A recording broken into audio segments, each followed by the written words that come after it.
Ayo mbotni. Mbolo. Menapa? Mas akobo umumnya so ya paling wulu boleh nah za terbiu subanya mene ente bosu ya génération ikan apa aussi un camp binava elena boyo mono koje esono koje afan itam boto mono ngone ba yambo alu e mono kup boto ndey umba mubun mumba aso untum afiri kara kuba ta ama mango gozan zamara amara botini timekana ekana u sera adama si zama ya mabbe mbe zokomo mba di koko bi zobi minkun ne ji achingos gose yo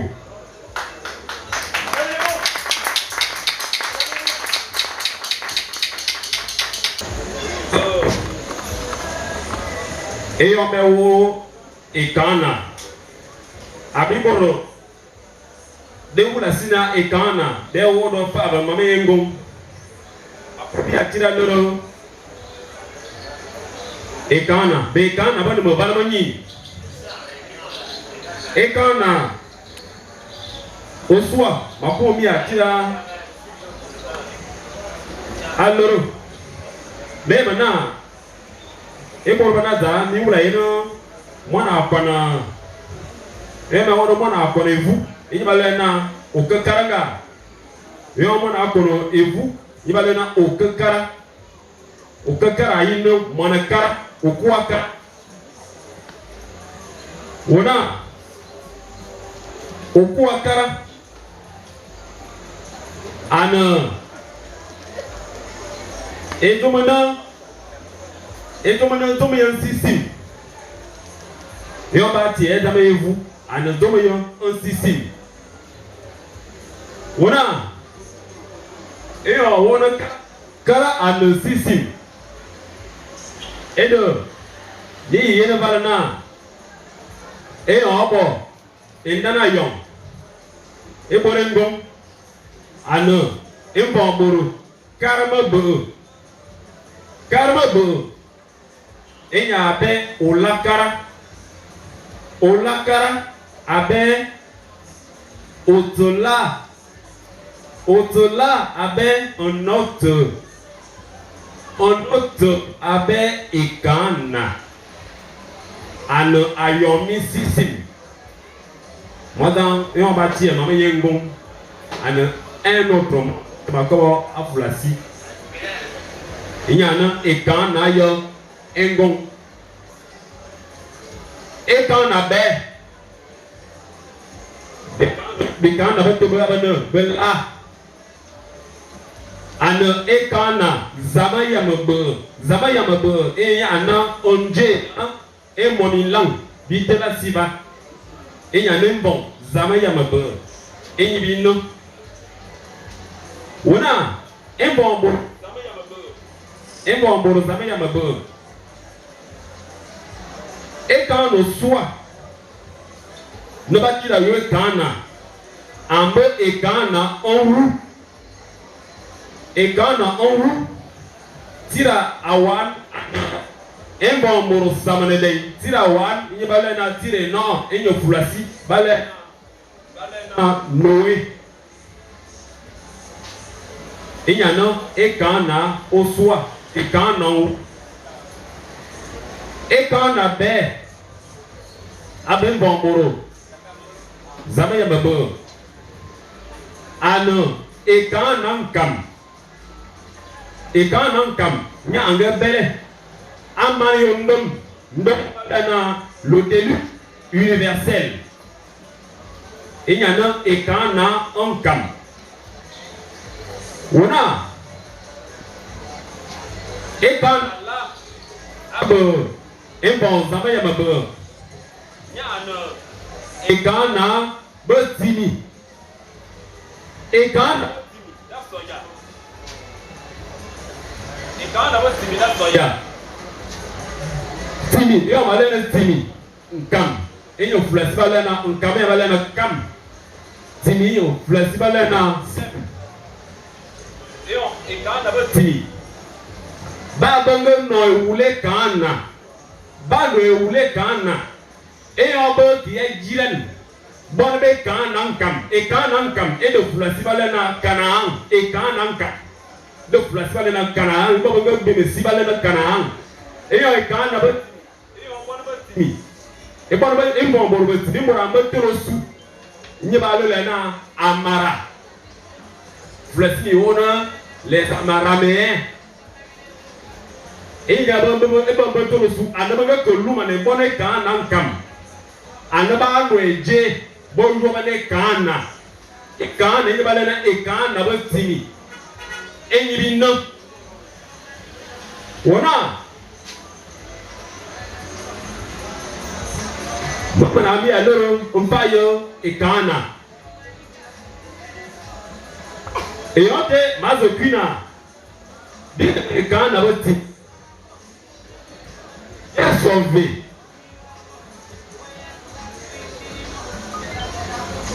Eyote bwale nana yo. Bekona. Untuma tiri. Atirikara. Kara koba ta mango. Ngoza zamara. Ebora batira je dinembo amboro betini. Abatira je si amba amara. Inyo mbengura na amata. Anoburu bala na amata. Dere amata. Enya batira betongura si inyo bala na ori. Orite ambesi balena ekumina Iraq enyo esi balena ori enyo mowei wona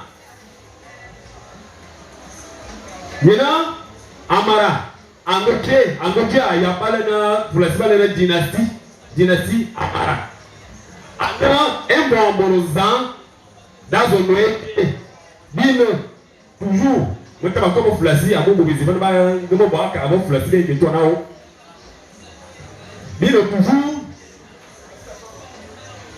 et si balena oui another azono si azono eje bozamba sobe bone etunu balena yo me balé abon ni Yemen.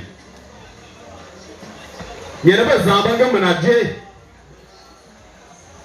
anongo ngo ya azu sumanyi ko na bele bana Afrique ngo ya azu sumanyi okobata balena okobata balena amubele kobata balena Egypte ngo ya azu sumaje Egypte do balena ngo shi balena Grande basse Égypte, nous balena Goshen, à ce qui ou la da, d'ailleurs maintenant Goshen. Et on Goshen va me réagir. Ana ma yata, bon ma yata. Ana bangabra zoje. Et on yata badje. Mais quand on est allé, et on badje. Ana bangabra ndje. Eza balena mofo une flasi balena Memphis. Yena ma yata ba munaje anokoba azo noeje devant okoba ta melena Égypte. Yena koba a munaje anakara azo je amane kara anaferi azo noeje amane aferi ana ontum azo ontuma firi ontuma firi azo je mais tuma ko ba aflasi ontuma fuma ontumo afiri azo je aflasi de moins 1535 à moins 1069. Et il y en a la dernière dynastie et quand on a bougé pour Ata et on va menacer Anna avec Bélé. Bon, et quand on a bougé Anna va se stemmer. Anna et Dieu a fini. D'accord, mon gars, là, un gars morontum, un gars à sontum, un gars encore un tum. Et en mi-temps, pour Ata, Bimba qui peut au flanc et de profiter. Non, Babi Kobata, en Bimba qui peut Zobata, et on me retrouve un nom. On retrouve Azet et si des balena Ndamoro. Ndamorote. Adje Ndamorote. Nya Abraka non merci. Et on met Mauritanie Azo et Oulam Moro. Et pour votre que Babi, il y a un peu cuit à Pagna, Balene Espagne. Dimitonayum.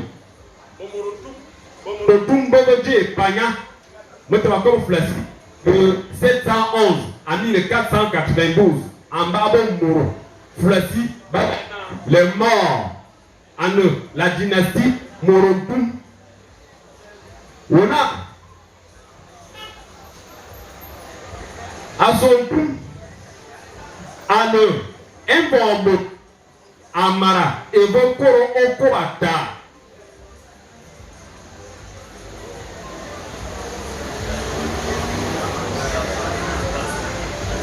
Un bon Okoro Okoata. Anon Bakobita. Un bon Borosa Balena Tira et Bono. Balena Tira et bon, et bon, balena Yembono. Aflasina Abraham. Yibale Aflasina Abraham. Ona Zamatelosu. Yoba ko Kriba Borabulana et quand Bakoro Kobata. Baborabulana et quand Nabe. Balena Rele Osu. Et il balena Flasi balena Isaac. Et on wele Atoyan. Ana Bembon. Et on Bembon ana be Alanya. Makobo biulabia Alanya balena Jacob balena Jacob. Bina et Kana Betini. Et on appelle Alanya. Alanya Abeza. Alanya Abe Ekan. Ekan est balena Jida. Et pour moi, il y a une Jida. Jida va venir dans un Ekan. Il va aller à louange. On a dit bon avec vous. Et on Ekan. Abel ya nyafo angofi agbi ayon ana abe tira edi osu enyo bongo yo wulana nda awut e bo be yem awut e na ko nda awut enye fulasi bale na David nda awut andi wula bia ona enye nda awut ajeya ana nya azebe tira mosomo enye bale onko fulasi na Salomon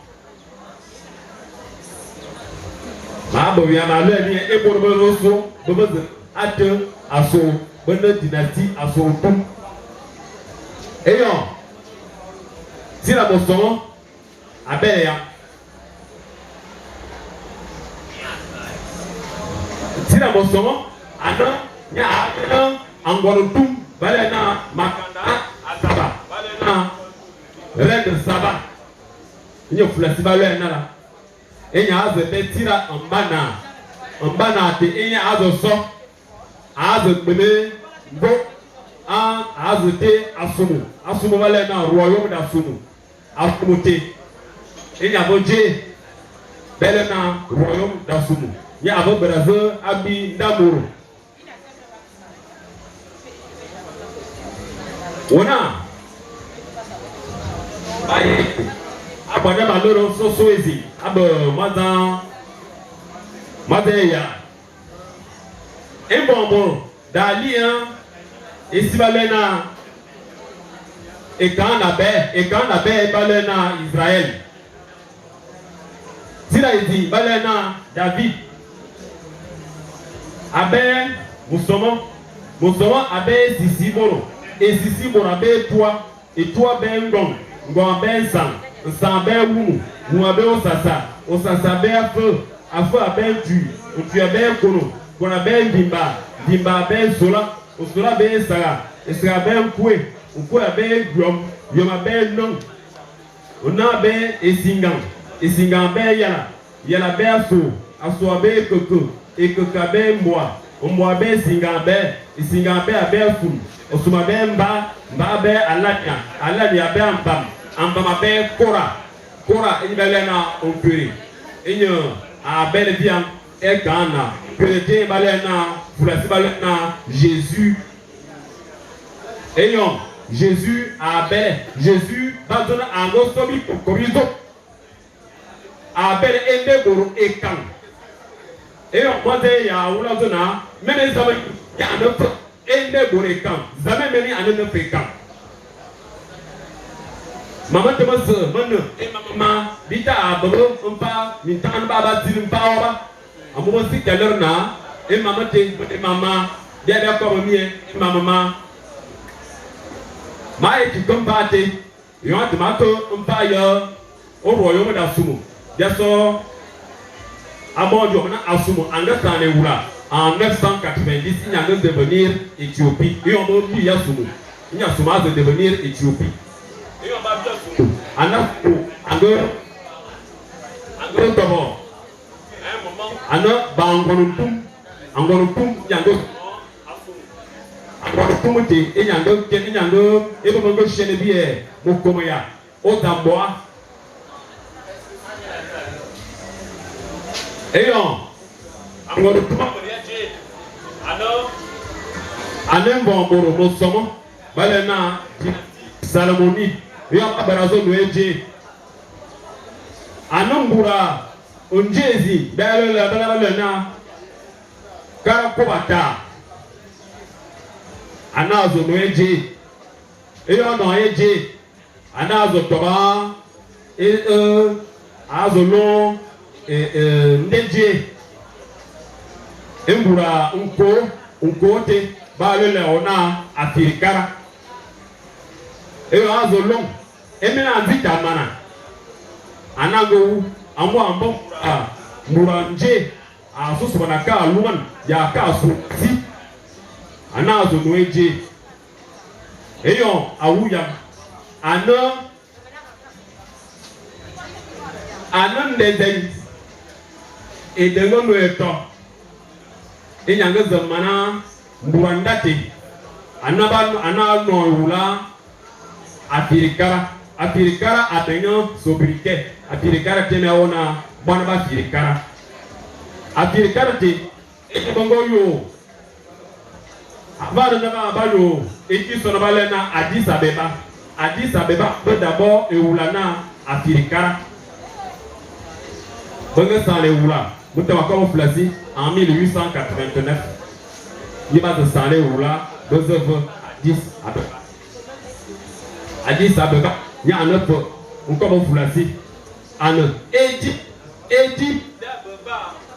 d'Abeba. Dans les langues du corps, oui, à moi, à tout, et tout, et na tomabi à tout, et où la dit, il dit, tout, on a où la, il y a prononciation, voilà. Égypte d'Abeba, donc, Addis Abeba. On a, et on met le coro, oui. Dira venu pour le rey, il dit au cuba. Attention, Afirika, va avoir l'eau en été. Mon loup en masoya, mon loup en masona. Mi yebo mandama zama, mon tobi. Eba, bon yebo balena et la rocoa. Eba, bon babana, bon yebo balena, yewondo, balena judaïsme. Eba.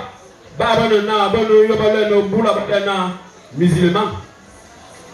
Anaba se teme. Bien teme. Botila teme mo tomato 1527 à 1541. Aluma ne go bawe. Adile tila bana asiune. Amo oyo abi kumi. One abonsi ya Éthiopie. Si Éthiopie a bondi, Éthiopie a avant. Amu Éthiopie a bon bourrampi.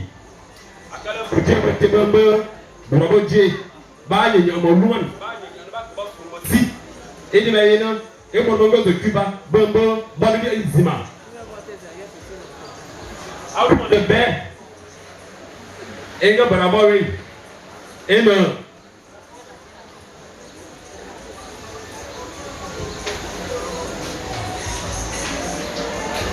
Et le balena guerre civile. Alors, on a bien. Et on y tend, et on y tend, le christianisme catholique. Ana, Baba Gozo, Ba Yobotidon, Amo Baba Belon et l'Arcoa. Et l'Arcoa est le Foranan christianisme orthodoxe, balena culte primitif de la maison juive. Et en voyant, et pour ma forana,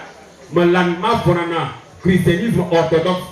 Christianisme orthodoxe, bah, il me dit pape, bah, il me dit, ma forana, christianisme orthodoxe, bel est dans culte primitif de la maison juive. Alors, on est beauté. Et on est tant basona, bassé, et Zamora, il te m'a donné Zamora, Anebo, Anabana Vente Bosuya, Éthiopie, Ayeboa, Anemena Yebo, Niambo, et Ayebia, Anebo Vazola Cardo, Bissikara, Nabu on does a king, and women now, the Tamba Solvas of Boy and Boo, Yobazia Bongu, Ano, Ethiopie, Bobin, Bogania Rumaniki, Anaba, Babana Tirnabo, Embora Monte Bosu. Zamete balena en bon général ni balena marqué Christ ni balena me kefan me qui fan firi ni en moto su bazona mon gouverneur de Gozan le roi de Gozan et ni bazono me kei et ni baso été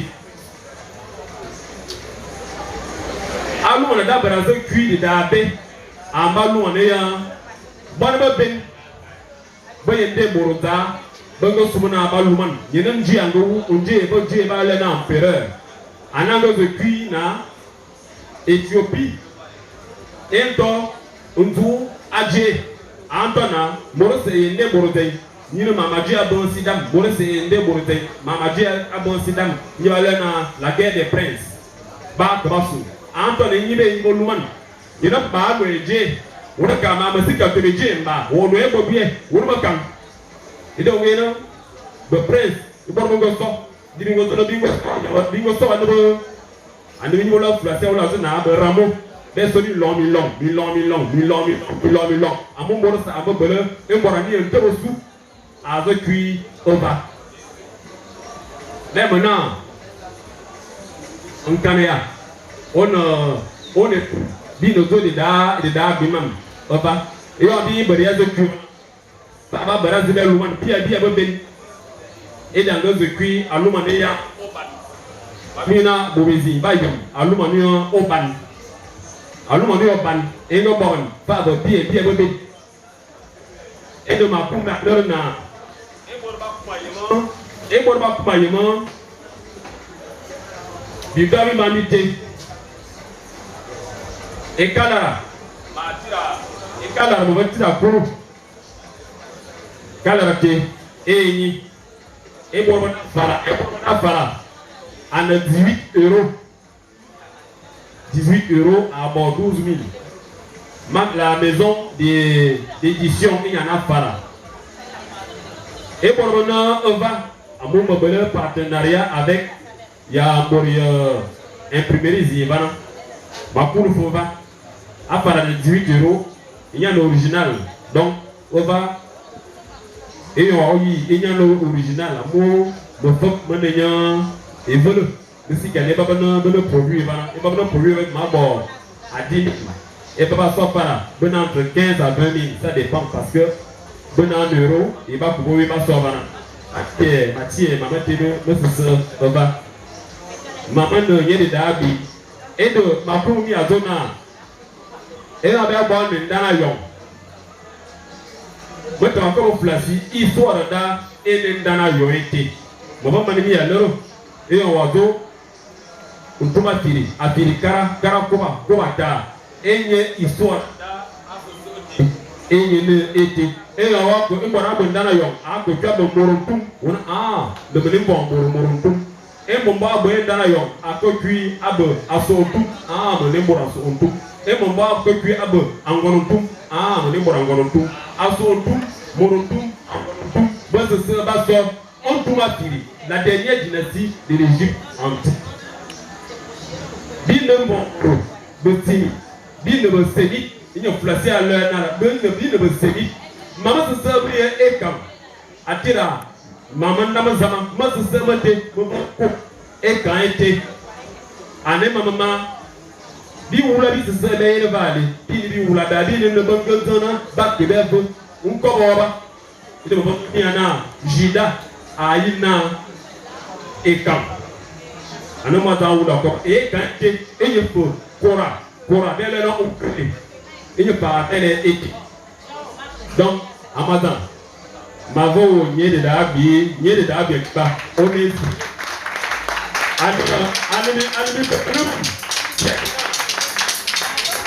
on est inspiré et d'abord et était jamais fait de peu anamoneka et était et d'abord c'est minimum bien bon maman même maintenant bon Victorie Éthiopie les archives de l'Éthiopie bon petit Giabi Gimi